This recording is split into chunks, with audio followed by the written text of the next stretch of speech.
Andito po ako para mag-apply bilang senador po ninyo. Kami pong nasa harapan ninyo ay nag-a-apply bilang senador ninyo sa darating na Mayo. Narinig po namin ng ilang mga reklamo ng mga kababayan natin dito.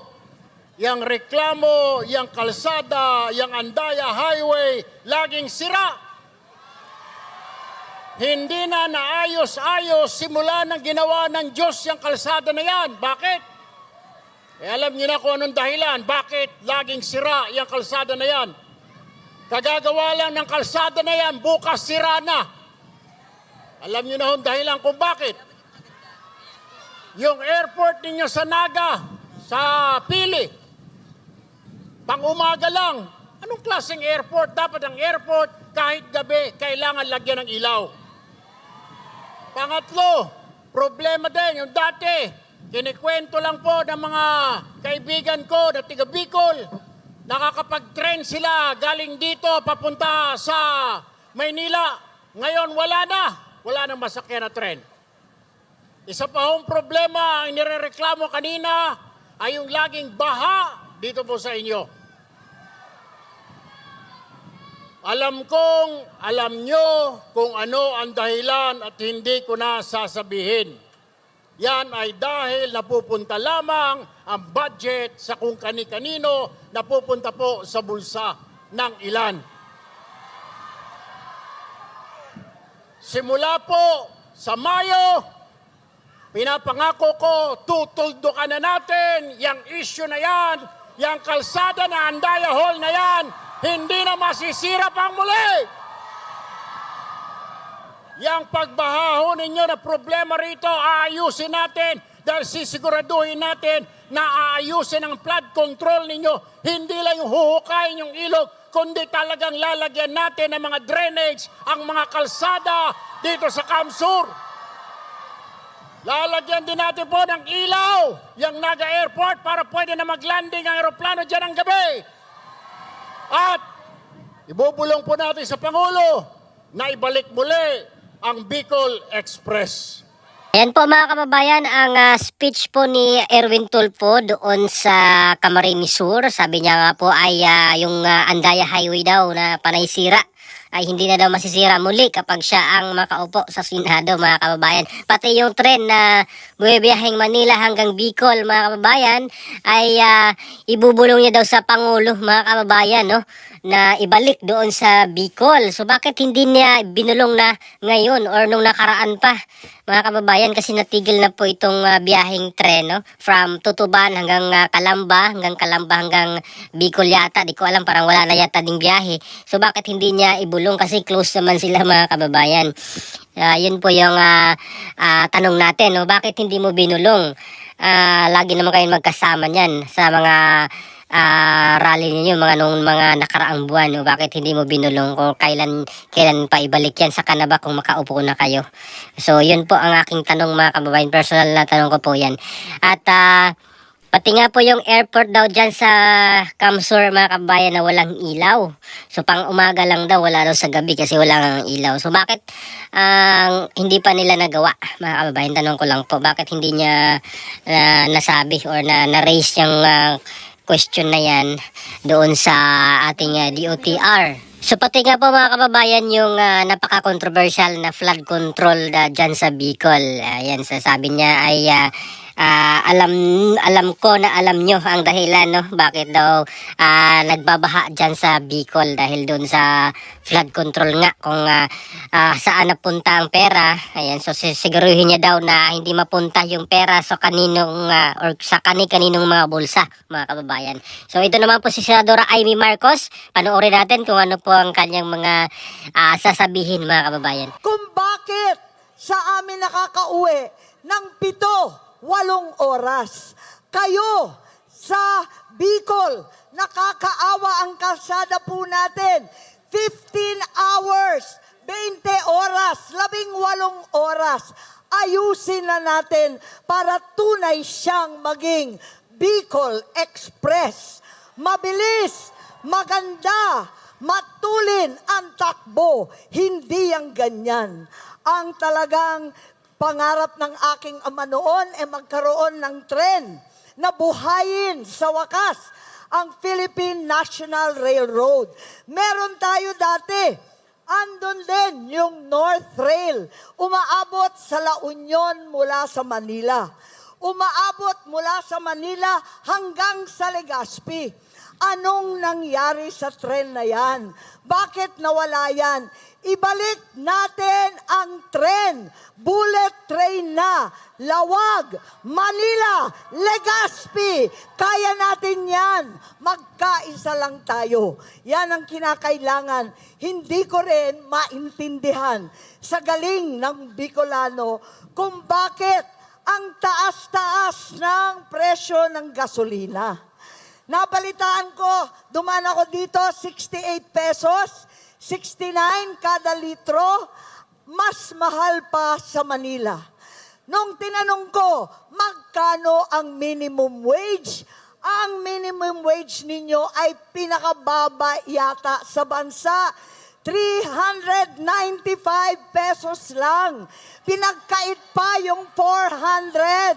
Ano ba naman yan? Mas mahal ang gasolino dito kesa sa Maynila. Ang dito, wala pang 400. Sa Manilang minimum wage, 660. Tama ba yan? Hindi siya tama.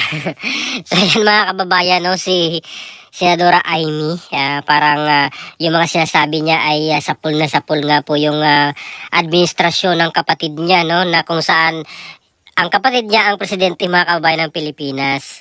So yung mga issue na tinatalakay niya, na nire-raise niya, ay syempre kapalpakan ng kanyang kapatid, ng administrasyon ng kanyang kapatid, yung flood control, yung PNR, yung mahal ang presyo ng gasolina, yung minimum wage daw doon sa Kamsur na 300 plus lang, samantalang yung presyo ng gasolina 68 ang litro.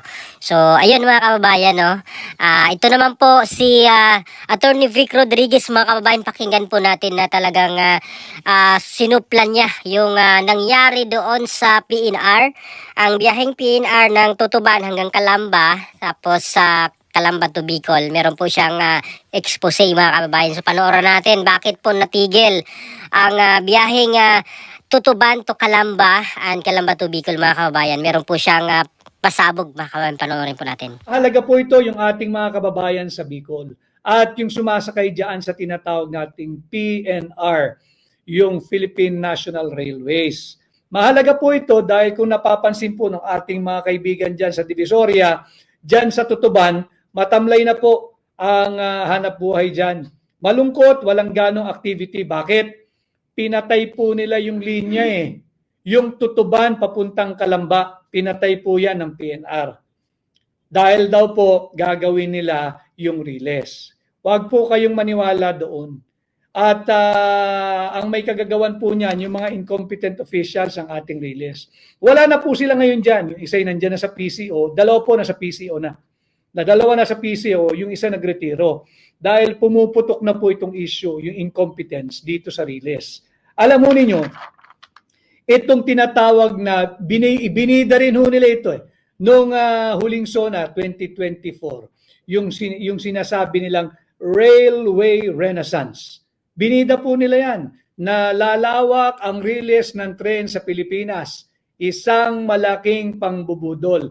Tingnan po ninyo, wag po kayong lumayo. Yung mga kababayan natin na nagsusumbong sa akin dyan sa Tutuban area, dyan sa Divisoria, matamlay na po ang hanap buhay dyan dahil pinatay po ng incompetent PNR officials under DOTR yung biyahe mula Tutuban hanggang Calamba. Ang ginawa po nila, yung mga bagon, yung mga tren, iniwan po sa Tutuban. Nandyan, nakapark lang. Inaalikabukan, araw-araw siguro pinupunasan. Kahit pupunasan nyo yan, kahit isang alikabok walang dumapo dyan, masisira po yan. Dahil yan po ay dapat pinatatakbo. Yung mga rolling stocks dapat po yan, pinatatakbo ginagamit. Kakalawangin po yan. Magmamalfunction po yan. Ganito ginawa nila mga kababayan. Mahalaga ito. Dahil dito makikita nyo, binubudol tayo. Hindi ho totoong gusto nilang palawakin ang ating sistema ng riles. Hindi po. Yung Railway Renaissance na sinasabi ni Bongbong Marcos, kabulaanan po yun. isang malaking pambubudol. Tingnan po niyo yung ginawa nila. Yung riles po, yung takbo po ng Tutuban to Calamba, natigil na po iyan. Sapagkat tinanggal po binaklas ng PNR yung mga riles. Dahil nga raw po, aayusin daw po nila at gagawing elevated track. Yung nakaangat po, yung parang MRT na hindi na po tumatakbo at grade o sa kalsada. Mainam po yun, maganda po yun dapat. Kasi nga, maiiwasan na ho yung pag may intersection, bumababa ho yung bamboo pag tumatawid yung tren. Iwas disgrasya at higit po magiging efficient yung oras ng biyahe. Subalit, mali po yung ginawa ng PNR. Hindi po nila itinulak o inilipat muna yung mga bagon at yung tren mula Tutuban hanggang Calamba. Ang ginawa po nila, winasak nila yung riles, tanggal yung riles. Pero hindi nila pinatakbo yung tren, yung mga bagon, iniwan po nila sa Tutuban. O di ngayon, wala nga yung bagon doon sa Calamba. Wala na pong tatakbo. Ang racket po yan, corruption po yan. Pinakamadali, dapat pinush forward mo. Pinatakbo mo yung mga tren at yung mga bagon, linipat mo. Mula Tutuban, finorward mo doon, papuntang Calamba, para tuloy pa rin yung biyaheng Calamba to Bicol. Wala na pong bumabiyahe ngayon. At nawalan po ang gobyerno, may notes po ako rito, research din po ng ating team ito. Yung biyahe po ng PNR ng Tutuban to Calamba, kumikita po ang gobyerno rito ng 23 million pesos monthly, more or less. 23 million ang tumatakbo po ito ha. At hindi po dapat ito hininto. Dahil nga po incompetent yung mga PNR officials nung panahon na ito'y binaklas at pinatigil, wala na po ngayong biyaheng Tutuban to Calamba sapagkat sinira po nila yung riles. At sa pagsisira nila ng riles, hindi po nila linipat yung mga tren at yung mga bagon mula Tutuban hanggang Calamba. Ano ngayon ang resulta? Wala na rin pong biyahe mula Calamba papuntang Bicol. Ang natira na lamang ho ay yung biyahe na nasaan yung biyaheng para hindi po tayo magkamali ng report sa inyo. Ang natira pong biyahe na lamang ay ang Legazpi. Natigil po kasi yung yung North-South Commuter Railway. Tinigil po nila yung Tutuban to Calamba at nawalan po ang gobyerno ng 23 million pesos monthly kita. At dahil nga po tinigil yung biyahe ng PNR papunta sa South, tinanggal po nila lahat ng riles nang hindi linilipat yung mga tren at yung mga bagon.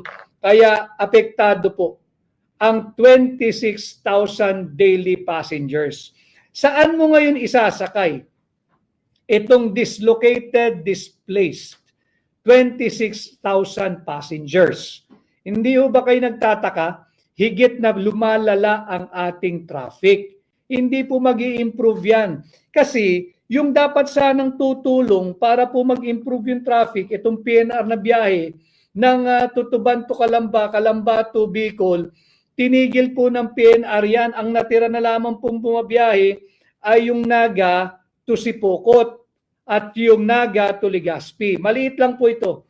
Yung Naga to Sipokot at saka yung Naga to Legazpi. Ang kita po rito ng gobyerno, more or less, doon sa pagre-research ng ating team, ay 20,000 pesos monthly. Yung Naga to Sipokot ho At yung mga taga Bicol, maintindihan ito, yung mga taga South. Ang natirang biyahe ng PNR, Naga to Sipokot, tapos Naga to Legazpi. 20,000 pesos monthly, mahal pa ho yung krudo, mahal pa yung maintenance ng riles, mahal pa yung maintenance ng bagon, mahal pa yung maintenance ng tren. Kumpara doon sa hindi nila dapat pinakialaman, PNR Tutuban to Calamba, 23 million pesos monthly po ang nawala sa gobyerno rito. Anong pinalit? Wala. Wala hong masakyan ng tao. Wala po dahil po sa incompetent ang administrasyon ng PNR sa ilalim ni Bongbong Marcos.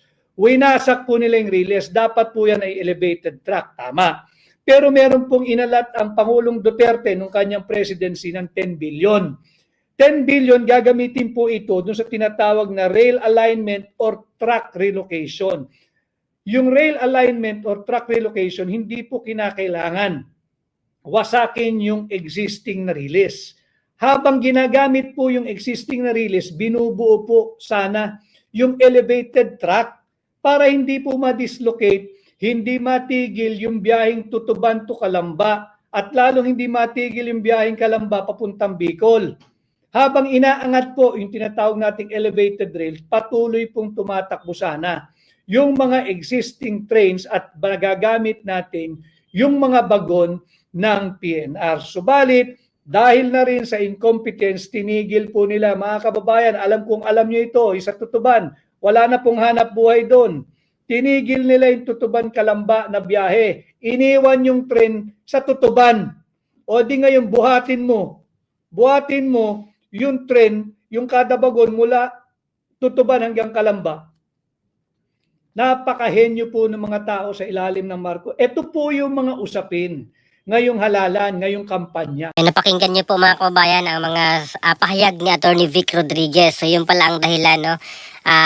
Bakit nawala yung biyaheng Tutuban to Calamba at Calamba to Bicol. So ang tanging buhay-biyahe na lang yung doon sa Naga to Sipokot, Naga to Legazpi. Ayan mga kababayan. So sayang, ang dami pa namang mananakay doon sa Tutuban hanggang Calamba mga kababayan. Talagang mahaba din yung pila dyan mga kababayan. Marami rin sumasakay dahil nga po una-una medyo mura at convenient doon sa mga trabaho nila kung saang area. So napakalaking tulong din sana.